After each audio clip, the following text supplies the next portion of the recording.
Today, I'm looking at the Nitecore EDC27, a fairly unique, round design with two LEDs here on the end, side by side, and some interesting features. This is a slightly updated version from what you may have seen in other video reviews here on YouTube after Nitecore made some UI tweaks and some small bug fixes. Thanks to Nitecore for sending this one to me to look at and review and being patient with me, as this one's taken a little while to get done. Links to where you can find it will be in the description below, as will links to my social media pages. So make sure you check those out. Here is the packaging that the light comes in. It's a nice full color box with some stats on it, just, you know, the high points. It actually does list the LED being used here, the Luminous SST40, which is nice and not something you see on a ton of lights, and kind of your key features of the design, and that's about it. Inside, it's a plastic tray containing the light itself, a lanyard, a USB A to C cable, and a manual and warranty card. So let's talk about the construction design here. The Nitecore EDC27 is made from black stainless steel PVD coated body with a bead blasted finish, and this is a lot different from what you'd normally see on most aluminum flashlights. It's a nice feel in my opinion. It does show a few fingerprints and things like that, but it's been pretty scratch resistant in my experience. Inside there is a carbon fiber polymer reinforced frame is what they say. On the side you've got some grip panels that are a part of that frame, and on the back here you've got some aluminum for heat dissipation. The clip is long, and we'll talk about that in the section on the retention. You do have this LED screen here, and this is common on other Nitecore models. You can see it comes on when you press the button, kind of gives you battery output, gives you your mode and lumen, and then your runtime as well. So that's kind of nice. Something you've seen on other Nitecores like the Nitecore Tiny, very similar screen and idea. At the rear here, there are two switches, and you can see that the taller one here says power, and the small one here has mode on it, and they're not great descriptions of what they actually do. I'll get into that in the UI section, but as a result, since one is taller than the other, the light doesn't tail stand, but it will stand on its head without an issue, although it's easy to fall over. On the side here, you've got your USB-C charging port. It is a like a TPU cover, and I could see this possibly becoming an issue and getting torn off, so just be careful with it. It does seal up nicely and stay out of the way. The default user interface on the light here was a little bit confusing, as the mode button and the power button don't fully do what you think they will. So for power, obviously, you full press and the light turns on.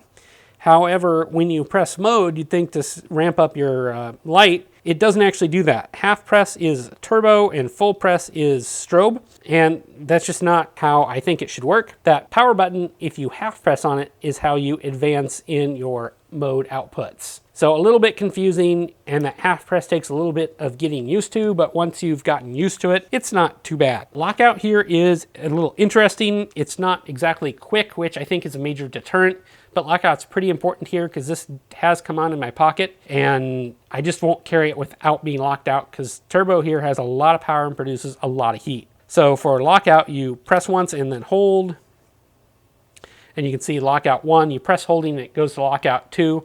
Lockout 2 is full lockout, nothing works. However, lockout 1, you still have access to turbo and strobe on the button there. And if you press once and hold, that's how you unlock as well. So not a quick process, and I'm just not a huge fan of that. If you're going to be using this to put in and out of your pocket quick for little activities, going to be using it for longer term purposes, it's okay. But I think a mechanical button here for on and off would work a lot better than the electronic lockouts do, at least for EDC in my opinion. So for retention, as I already mentioned, you've got the grip panels on both sides here, and that works pretty good. It fits nicely, like you'd be able to use the light like this. Only thing you're missing is your UI buttons down here for your thumb. Those are on the back. So yeah, you can cigar grip it or kind of just however you want to grip it. It does work that way, more of a tactical style. The grip's just a little bit less effective there. The clip on the back here is quite long. It's about 2/3 the length of the light. It is a spring steel design and rather stiff. It's not what I'd consider deep carry, as it It's got about an inch of light sticking out of your pocket. When you've got it here, you've got a little plastic grip panel, I guess you'd call it, at the top with that clip, which is a little bit different. These do come off if you wish them to be, and that's your lanyard attachment point there at the top. I measured the length at 5.37 inches, width at 1.2 inches, thickness at 0.56 inches at the LED end here. Weight with the clip installed is 4.41 ounces, and here's the light next to the Workos FC11, kind of my reference light. And you can see they're fairly similar in overall length. Obviously the form factor here is different with the Nitecore being flat and the Workos being round. And then I've got it next to a Nitecore Tiny here. Obviously big size difference there,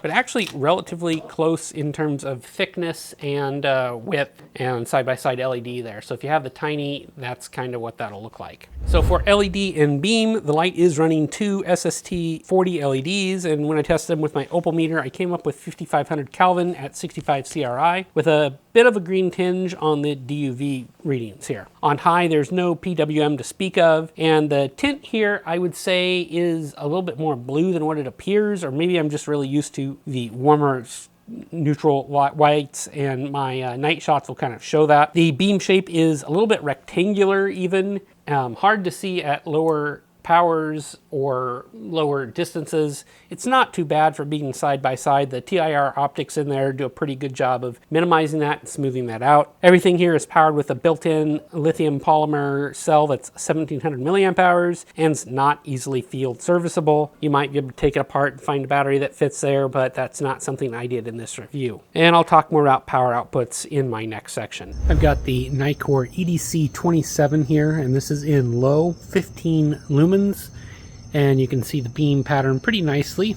Bumping up here is level 2, 65 lumens. Starts to throw to the fence, but not very far. Bumping up here is 200 lumens. This would be equivalent to like a medium high. You can start to see it goes to the neighbor's fence. I can see it with my eye pretty well. I measured this at about 5500 Kelvin and 65 CRI. Right now, to me, this looks cooler than that.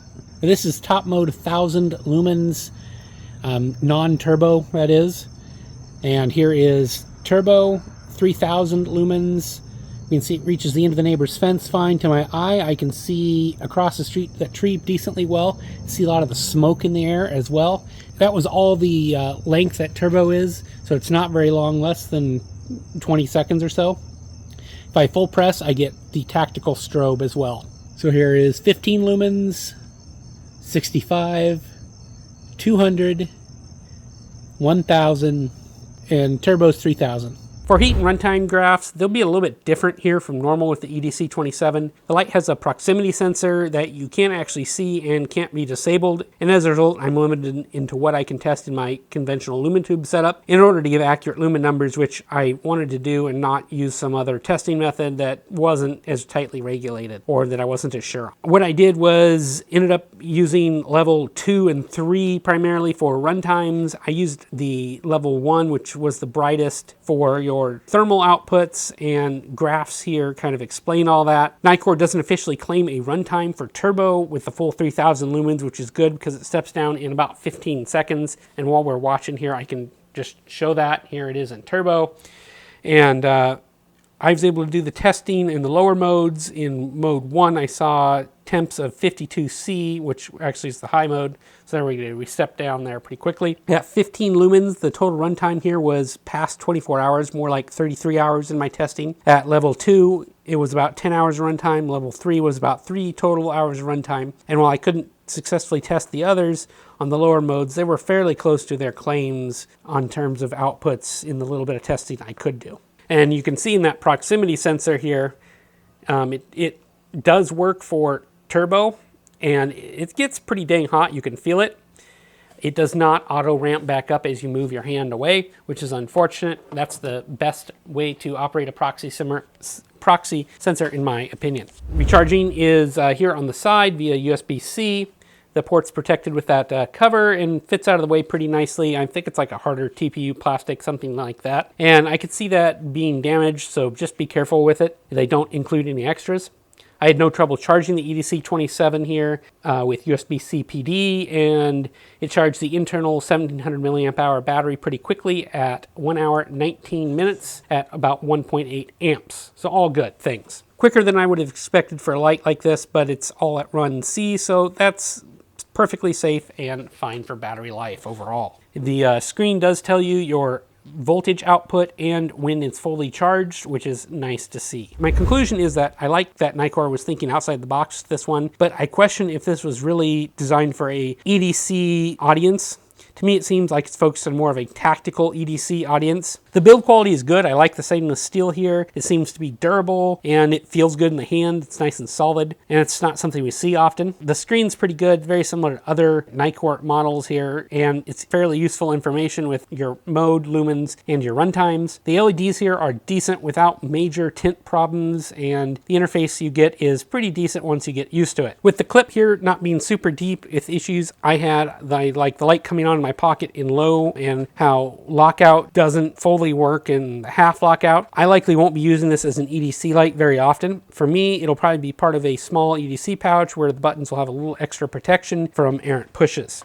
I do wish turbo here lasted longer and the proxy sensor was a little bit less aggressive, but I suppose it's safer in both accounts to do what they're doing here. No real surprises here that the battery isn't user replaceable in a light like this, and it seems like that is quickly disappearing from more and more lights, especially if you're in non-traditional flashlight shape. So as always, guys, thanks for watching. Let me know what you think of the Nitecore EDC27 in the comments below. And as always, I'll have links in the descriptions on where you can pick this up if you're interested. And make sure you like, subscribe, and all that good stuff while you're in the comments. And as always, thanks for watching. Have a nice day.